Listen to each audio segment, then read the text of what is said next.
Hello मेरे प्यारे बच्चों, मैं आज आपको पढ़ाने जा रही हूँ क्लास 12 का काव्य सुमित्रानंदन पंत द्वारा रचित नौका विहार। तो पहले नौका विहार के पद को हम पढ़ेंगे, तब आपको उसका अर्थ बताएंगे। तो हम पहले पढ़ते हैं, तब आपको उसका अर्थ बताएंगे। शांत स्नग्ध ज्योतिष्णा उज्ज्वल, अपलक अनंत नीरव भूतल, सैकत सैया पर दुग्ध धवल, तनमंगी गंगा ग्रीष्म विरल, लेटी है श्रांत क्लांत निश्चल, तापस बाला गंगा निर्मल, शशिमुख से दीप्ति मृदु करतल, लहरे उर पर कोमल कोमल कुंतल, गोरे अंगों पर सिहर सिहर, लहराता तार तरल सुंदर, चंचल अंचल सा नीलांबर, साड़ी की सिकुड़न सी जिस पर सस की रेशमी विभा से भर, सिमटी है वर्तुल मृदुल लहर। तो सबसे पहले हम क्या करते हैं, संदर्भ लिखते हैं। तो संदर्भ कैसे लिखते हैं हम आपको बता रहे हैं। प्रस्तुत पंक्तियां प्रमुख छायावादी कवि पंडित सुमित्रानंदन पंत द्वारा रचित कविता संकलन गुंजन से हमारी पाठ्य पुस्तक के काव्यखंड में संकलित नौका विहार शीर्षक कविता से ली गई है। इसका प्रसंग, प्रस्तुत कविता में पंत जी ने चांदनी रात में अपनी मित्र मंडली के साथ गंगा में किए गए नौका विहार का चित्रण किया गया है। इसका क्या है, नौका विहार। अब आप इसका अर्थ देखिए।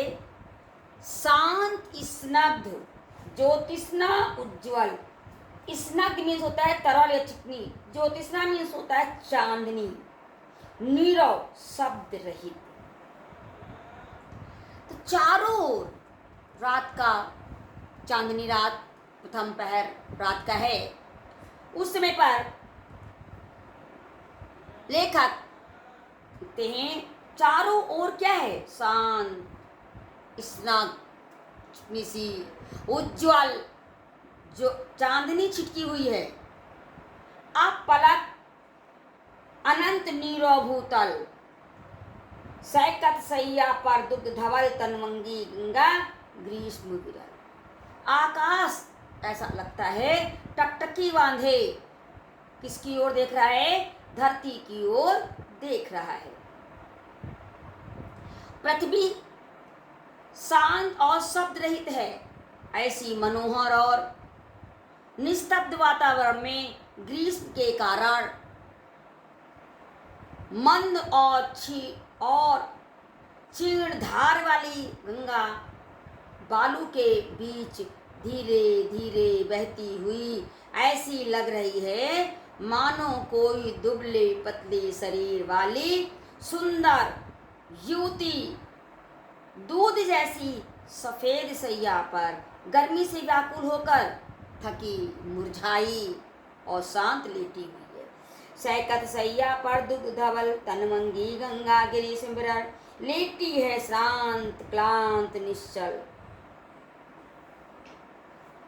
तापस बाला गंगा निर्मल, शशिमुख से दीप्ति मृदु करतल, लहरे उस पर कोमल कुंतल, गंगा जल में छलकता हुआ बिंब चंद्रमा की जो परछाई पड़ रही है, ऐसा प्रतीत होता है मानो गंगा रूपी कोई तपस्वी अपने चंद्रमुख को, यानी अपने मुख को उसी प्रकाश से प्रकाशित कोमल हथेली पर रखे आराम से लेटी है, और लहरें उन पर कोमल कुंतल, छोटी छोटी लहरें आती हैं और उनके वक्ष स्थल पर लहराते हुए कोमल केश के समान दिखाई दे रहे हैं।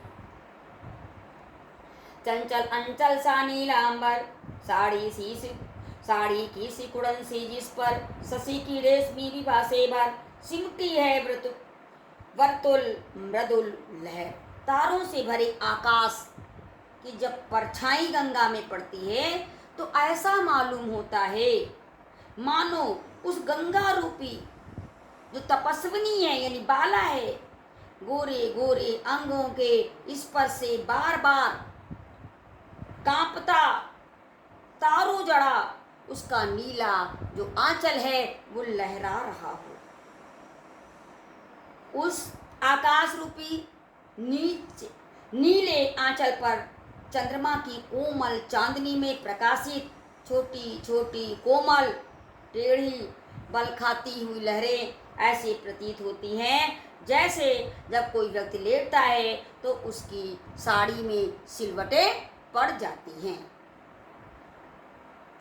अब आगे देखिए, चांदनी रात का प्रथम पहर, हम चले नाव लेकर सत्वर, सिकता ससिंद सीपी पर मोती सी ज्योतिष ना बिच रही विचर, लोपाले चढ़ी उठा लंगर, मृदु मंद मंद मंतर मंतर, लघु तरुणी हंसनी सी सुंदर, तिर रही खोल पालों के पर, निश्चल जल के सुचि दर्पण पर, बिंबित हो रजत पुलिन निर्भर, दोहरे ऊंचे लगते क्षणभर, काला कांकर का राजभवन, सोया जल में निश्चित प्रमन, पलकों पर वैभव स्वप्न सघन। देखिए, इसमें भी नौका विहार का बहुत मनोरम चित्रण किया गया है। पंत जी चांदनी रात के प्रथम पहर में, चांदनी रात का प्रथम पहर, हम चले नाव लेकर सत्वर, हम लोग एक छोटी नाव लेकर तेजी से गंगा की ओर बढ़ते हैं। गंगा तट के सौंदर्य का वर्णन करते हुए वे कहते हैं कि गंगा तट ऐसा सुंदर दिखाई दे रहा है मानो मुस्काती यानी खुली पड़ी रेतीली सीपी पर चंद्रमा रूपी मोती की चमक विचरण कर रही हो। रेत पर सीप पड़े हुए हैं और उसके ऊपर चंद्रमा की जब रोशनी पड़ती, प्रकाश पड़ता है तो ऐसा लग रहा है वो विचरण कर रही है। लो पाले चढ़ी उठा लंगर, मृदु मंद मंद मंतर मंतर, ऐसा सुंदर वातावरण। गंगा में खड़ी नावों की पालें नौका विहार के लिए चढ़ गई हैं और उन लोगों ने, सभी लोगों ने अपने अपने लंगर मतलब जो से नाव को खींचते हैं, पानी को हटाते हैं, उसको कहते हैं। कहने का मतलब भाव ये है, अनेक नावें, बहुत सारे लोग थे तो अनेक नावें नौका विहार के लिए गंगा तट से गंगा में खुल गई। पहले किनारे खड़ी होती हैं, बाद में एक साथ सब चलने लगी। लंगर उठते ही छोटी छोटी नावें अपने पाल रूपी पंखों, ऐसा लग रहा था कि उन लोगों ने अपने पंखों को खोलकर सुंदर हंसनी के समान चित्त को आकर्षक मंथर गति से धीरे धीरे गंगा में तैरने लगी। गंगा का जल निश्चल जल के सुचि दर्पण पर बिंबित हो रजत पुलिन निर्भर, ऊंचे दोहरे लगते क्षणभर। गंगा का जल शांत और निश्चल है, जो बिल्कुल दर्पण के समान सुशोभित हो रहा है और उस जल में, उस दर्पण जल रूपी दर्पण में रेतीला तट प्रतिबिंबित होकर दुगने यानी दूने परिणाम में व्यक्त हो रहा है। गंगा तट पर एक काला कांकर के राजभवन का जो प्रतिबिंब है, जो छाया है, वो गंगा जल में झलक रहा है और ऐसा लगता है मानो वो राजभवन गंगा जल रूपी सैया यानी बिस्तर पर निश्चिंत होकर सो रहा है और उसकी झुकी पलकों तथा शांत मन में मानो बहुत सारे स्वप्न तैर रहे हैं। काव्य सौंदर्य इसका कैसे लिखते हैं? नंबर 1 डालेंगे, गंगा तट की शोभा का स्वाभाविक मनोरम चित्रण किया गया है। सेकंड, दर्पण की आगे की भूमिका उतना ही बड़ा वैसा ही बिंब दर्पण में बनता है, तब दर्पण में देखने पर वह वस्तु दुगनी बड़ी दिखाई देती है। अब लिखेंगे, भाषा संस्कृत निष्ठ खड़ी बोली, अलंकार उपमा रूपक उत्प्रेक्षा, रस शांत, छंद स्वच्छंद, गुण प्रसाद, शब्द शक्ति अभिधा।